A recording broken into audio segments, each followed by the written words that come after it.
Tonight on CTV News, 3 soldiers wait to hear their fate for lying to protect a mate.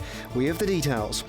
They filmed themselves egging a car. What they didn't know, they too were being filmed. And a multi-million-dollar Aviation Institute opens in Christchurch. Broadcasting across Canterbury, from the CTV studio, this is First at 5.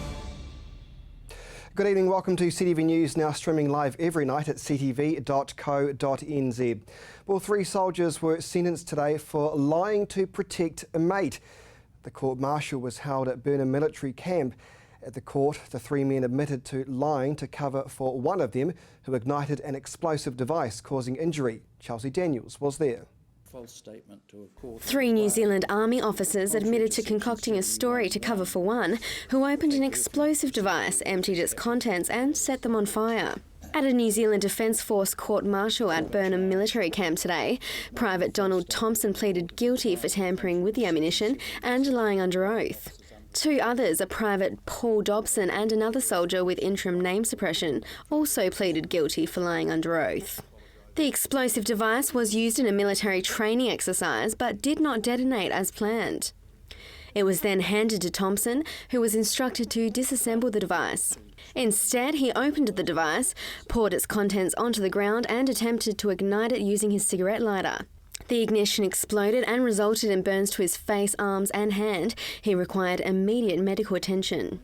Private Paul Dobson and the other soldier witnessed Thompson cutting open the pyrotechnic device and saw him empty the contents. All 3 then decided to concoct a fabricated timeline of events in an attempt to free Thompson from any punishment. In doing so, all 3 made false statements to a court of inquiry on several occasions in relation to the incident. The medic, I think his name is Private Dobson, sir, came up with his thunderflash, smoke grenade and started chopping it apart with a knife. And they called him back down to help them set up a new scenario. He passed it to me and asked me, "Oh bro, can you finish taking this apart?" And I was like, "Sweet as." So I started taking it apart and it just went poof in my face and I just dropped it and put my hands up, sir. The prosecutor told the court today that Thompson immediately thought how he was going to get in trouble for lighting the gunpowder on fire. He also noted that Thompson said that the rest of the group told him not to worry and that they would cover for him. With the soldiers' guilty pleas, Burnham military camp will now assess sentences for the men. Chelsea Daniels, CTV News. And news just in here at CTV, the 3 men have been sentenced to detention to be served at the Burnham military camp. Private Paul Dobson has been sentenced to 10 days detention and Private Donald Thompson has been sentenced to 31 days. Suppression remains for the 3rd soldier. That includes his name and his sentence. Well, to the day's other interesting story now. Do you recognise these 2 boys in the photo? The owner of Allen Street Live is furious after they threw eggs at a band member's car early on Sunday morning. As you can see here, the boys were seen filming the incident, but little did they know they too were being filmed by the bar's security camera. The bar's owner says he will contact police if the 2 offenders don't come forward. Well, the Canterbury recovery may seem slow, but Air New Zealand is jetting forth with their new multi-million-dollar Aviation Institute, which opened in Christchurch today. The city's been chosen as one of the best locations for training new recruits. And as reporter Jared McCulloch explains, the aviation world needs more pilots and engineers. Together we're going to declare Air New Zealand Aviation Institute officially open. The recovery continues, this time in aviation. This new $8 million purpose-built centre was constructed over 2 years, designed to handle the growing number of students needed in the aviation industry. And a large amount of that money has gone into this very spacious state-of-the-art hangar, where it will see 70 students come through every year. It's 58 metres long by 42 metres wide, a very good space for students. We've got the classroom facilities out the back. People will actually do their training with regard to the theory and the knowledge. Then they put that into practice. The classrooms allow allow for a focused learning environment, using both computers and handwritten exercises throughout their training. We need qualified and capable people, we put a lot of money into training in Air New Zealand, and we have decided to build this facility down here. Air New Zealand's investment into the region sees around 1,700 people employed, injecting $155 million into the economy annually, making the business one of the region's largest. Off the back of the earthquake, we had another facility that was affected by the earthquake. It was also coming to the end of the lease, but we made a decision to make the investment and thrilled to be able to open it here today. It may be a milestone for the company, but it's a huge milestone for the city. But it's not just the region benefiting from the new facility. A global demand for highly skilled aviation personnel is growing rapidly, especially on international routes. Boeing and Airbus have put out data saying we needed a significant number of engineers and pilots going forward. So fundamentally it says, well, we need to make that investment. The numbers are huge. In its latest report, Boeing says more than 1 million new aviation personnel are needed in the next 20 years. Over half of them are commercial pilots, while the other is made up of technicians and engineers. However, New Zealand plays a part on a much smaller scale. Air New Zealand will need something like 15 to 20 engineers on an annual basis, particularly down here in Christchurch. But that could change as time goes on. What we're also doing here is actually training other companies' engineers as well as engineers for overseas. It's obviously earthquake-proof, but it's also future-proof to be able to grow as well. So in the long run, if we want to actually have a greater throughput of students through this facility, then we've got the ability to obviously add a mezzanine floor as well and put more workshops in. It's one giant leap forward, with the New Zealand aviation sector continuing to soar into the future. Jared McCulloch, CTV News. A man is back in prison tonight after hiding in a ceiling. Brent Scullerup was found by police this morning in a roof cavity of a Wainoni house. Police have been searching for the 38-year-old after he breached bail conditions. Today at the Christchurch District Court, Scullerup was denied bail and will appear next month on charges including breaching bail and burglary. Well, still to come here on CTV News, Dion Swiggs from Rebuild Christchurch gives us an update on all things rebuilding in the city.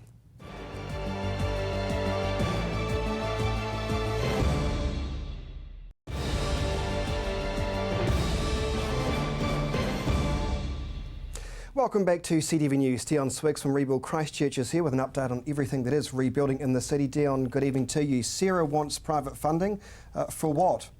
So Sarah they're working with the Christchurch City Council to philanthropically get money for the rebuild for their projects. Now, Sarah have had a philanthropic officer for about 3 years working in-house. At this stage, there really hasn't been many results there. So what they're trying to do now is they're actually trying to create an actual foundation. They wanted to call it a Christchurch-based foundation or Canterbury Foundation or something like that, so that philanthropic money can come into Christchurch so that they can put it into their projects, such as, the council's crying out for $10 million so that they can build the library, other projects and things like that. But really, is that what philanthropic money is really meant to be used for, to bolster up the government and council's balance sheet at the end of the day? These are some of the things that we're hearing from the community in our respect. And I mean, we have a foundation ourselves called the Rebuild Christchurch Foundation, and if they wanted to come and talk to us, we'd be more than happy to sort of pass that on or anything like that. But it's all this doubling up of everything like that. So, it's early days to figure out what they're actually trying to achieve, but it'll be really interesting to see where it goes. Leanne Dalzell told me on News Talk TV today the main purpose of it was simply because most other cities in this country have a foundation similar to what Sarah wants to set up. Not necessarily a bad thing. What do you say about that? Well, we've got the Canterbury Community Trust already. So in that respect, we've already got that. Why are they wanting to double up in that respect? I know the Canterbury Community Trust are looking at where they're going to look into the next few years. Maybe there might be a good way that they can actually all combine all things there. And they've also got the Earthquake Appeal Fund, so that's a big part of that as well. All right, Meridian Energy, that's good news for them, signing up in the CBD. Well, look, this is really good. To get our CBD humming, we need people to go back into the central city and actually start saying we want our workers to work there again.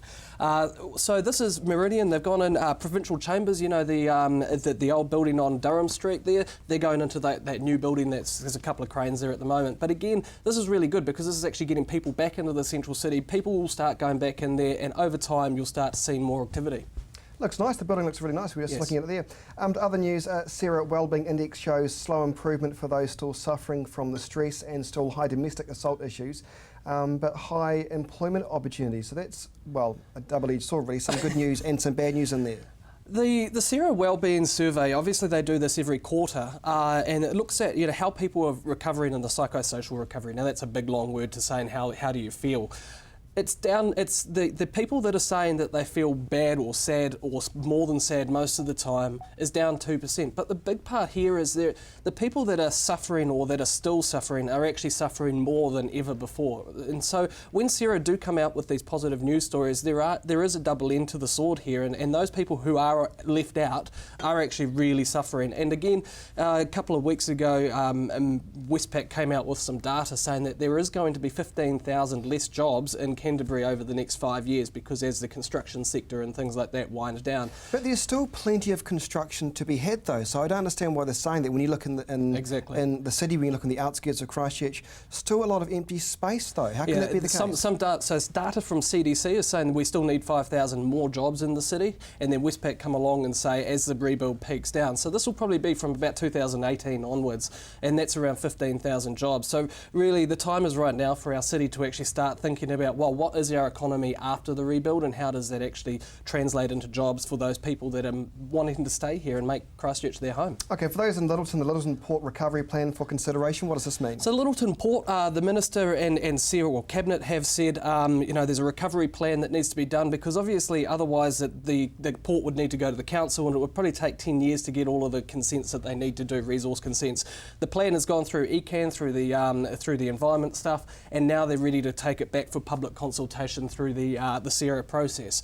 People can have a say on that over the next couple of weeks, and really once that's all tied together, then there's a plan for Littleton Port's recovery, and that means that whole extra jetty that they're going to be doing, the reclamation, the Dampier Bay redevelopment, so and then more harbours, or not harbours, but areas there. There's also the provision for the for cruise ships, but now they're saying, well, what's going to happen with the fuel tanks and other things? So there's still a few things there, but this is about the whole plan as a whole, and it's quite a 30-year work program, but it's a really cool thing. And go online and have a look at that. And if you're interested in what's going on at Littleton Port, now's your time to have a say around that. The Christchurch Community Bike Scheme finally hits the road. That's some positive news, I suppose. Yeah, it is. And I mean, it's not specifically rebuild related, but it's really important that to remember that a lot of these activities that are starting out now... They look like something from the 70s. Yeah, they look quite space age almost. It's 21st century now. But the thing is, it's not directly rebuild related, but it is really important to actually really look at these things, because this is young entrepreneurs in the city saying, you know what, we've got an opportunity to do things differently. So what's the deal here? Do you have to pay a fee to hire? So they've got an app. You download the app, and you've got $4 to register, and then you get half an hour free, and then it's $4 every hour after that if you use it. So, but you could just drive to here, park it up, and then say I've tapped off, and then drive it again and drive somewhere else, or ride somewhere else, and then park it up, tap off, and you could pretty much get around the city, at a really good rate. And or also you could just walk for free. Well, you don't. It takes longer. Okay.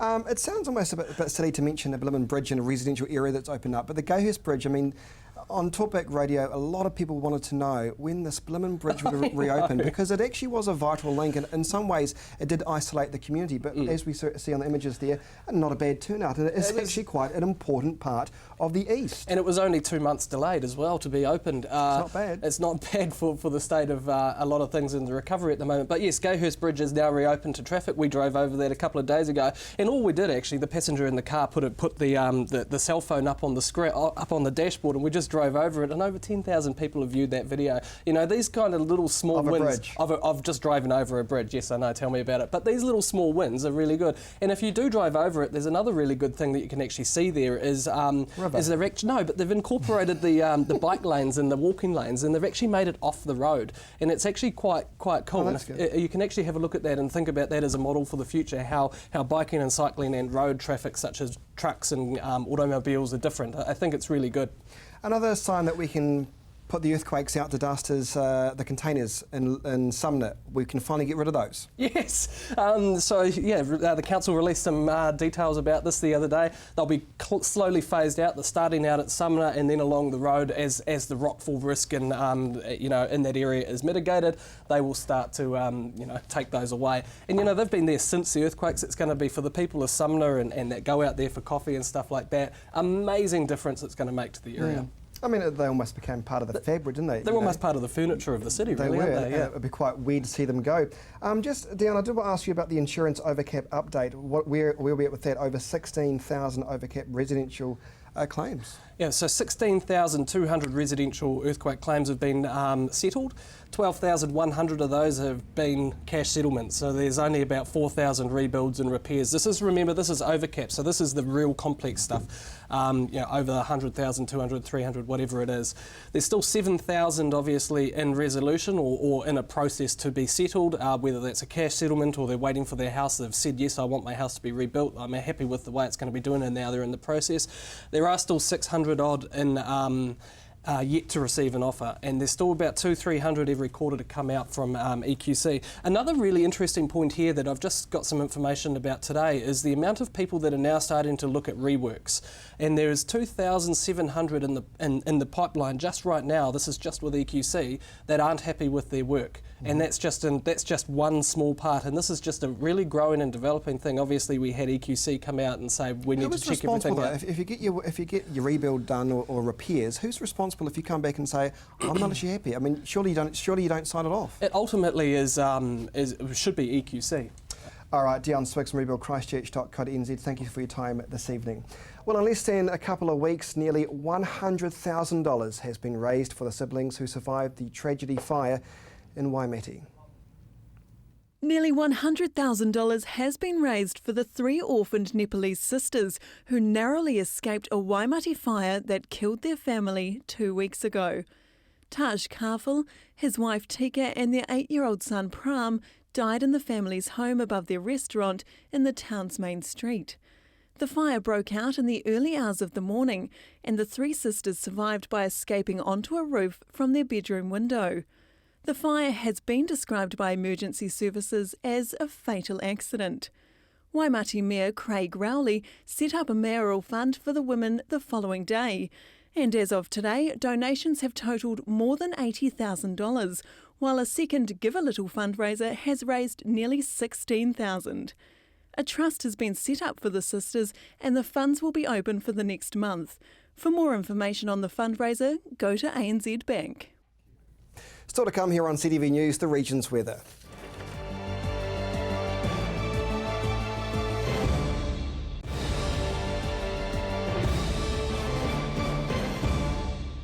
Welcome back to CTV News. Well, intermediate and primary schools from around Canterbury had their top young coughed ballers in action today at Cal Stadium. Here's Gordon Finlater.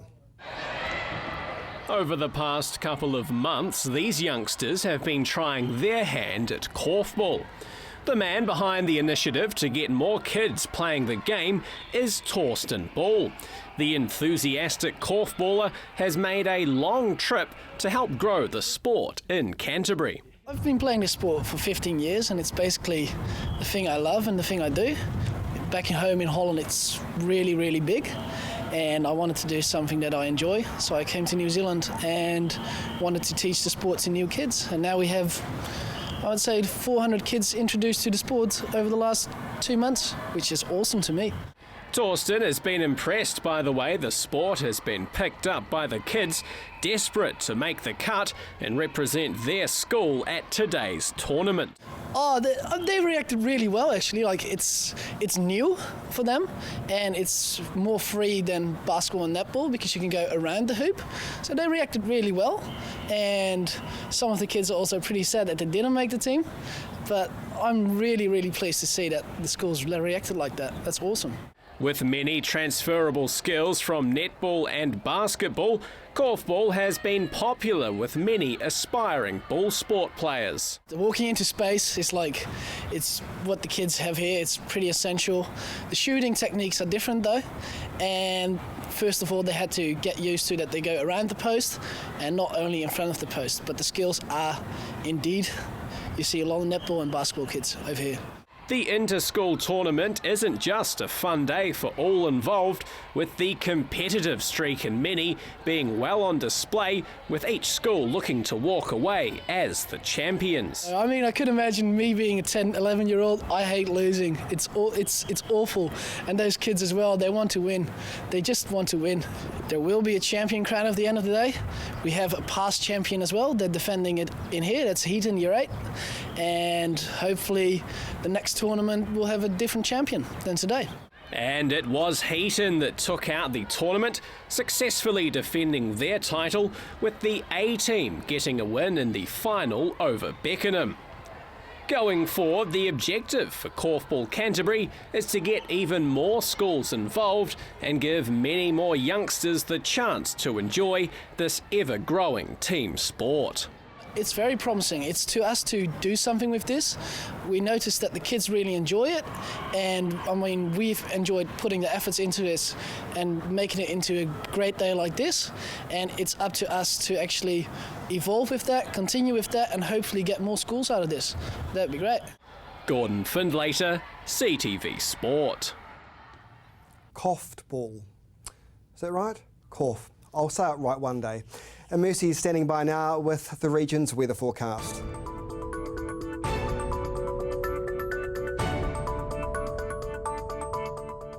Good evening, Canterbury. Well, high cloud and northerly winds for most places today. We are expecting a little bit of rain though later on this evening. Let's check out today's highs first. 14 degrees for everyone here, apart from Twizel on 11. Central Canterbury, 14 degrees was also shared by Christchurch, Darfield and Akaroa and Leaston. A little bit cooler for Ashburton on 13 degrees and 12 degrees for you, Methven. Heading further north, 15 degrees for Kaikoura and Culverden today, pretty warm for this time of year, and 14 degrees for everyone else. And looking over to the Alpine region now, it was a little bit cold for Arthur's Pass today on 4 degrees, but a little bit warm for Lake Tekapo on 10. Tuesday's weather for the major centres. Timaru, you're expecting 11 degrees for your high. Could be a few northerly winds changing to southwesterly in the evening and a few showers with those southwesterlies. Ashburton, a mostly fine day for you. However, we are expecting potential for a little bit of rain in the morning and evening and 11 for your high. Christchurch, you're expecting that southwesterly change in the evening as well. Could be bringing a few rainy patches with that and 12 for you. Kaikoura, you're a little bit warmer on 13 degrees for your high, northwesterly winds gusting on through and 3 for your morning. Let's take a look at tomorrow's weather for the other areas. We're expecting that rain to come through in the evening and we're expecting 10 degrees for everyone apart from Twizel on 8. Central Canterbury, northwesterly winds for you, Darfield, and a few northerlies for Leaston. We're expecting that southwesterly change here in the evening and that could be bringing a few showers with it. Good to have your brollies handy. Brollies needed for North Canterbury as well. Northwesterly winds for most places, changing southerly in the evening. 13 degrees there for Rangiora. And over to the mountain ranges. Oh, it's going to be a chilly one for Arthur's Pass on just 2 degrees. Could be a few snow flurries for you as well. It's looking a little bit better on Thursday, a little bit calmer with cloudy skies and sunshine. Southwesterly should be easing throughout the day as well. Flipping over to Thursday, another nice day, on Friday rather I should say. Cloudy skies and sunshine for most places, 12 degrees for Christchurch and Kaikoura, northeasterly winds for you Kaikoura as well. The upcoming days for the rest of the Canterbury region looking quite pleasant on Thursday. As I said before, the southwesterlies really dying out. Watch the snow flurries though for inland basins. Flipping over to Friday, looking like quite a clear day, could be a good day to put the washing out, might be able to get it dry. Northerly winds there and northeasterlies as we head further north. So tonight we are expecting a few spillover showers from the west. Everyone should have a bit of brief rain apart from Kaikoura and other coastal areas. You get to escape these. So make sure you have your raincoats handy and we'll see you back here tomorrow.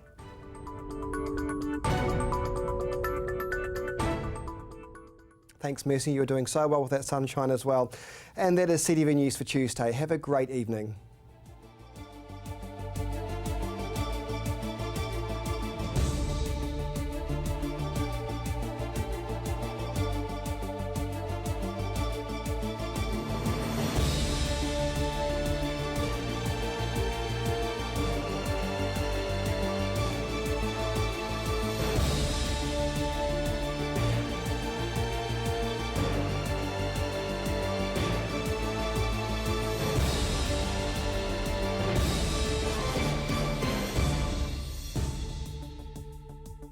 supporting local content so you can see more of New Zealand on air.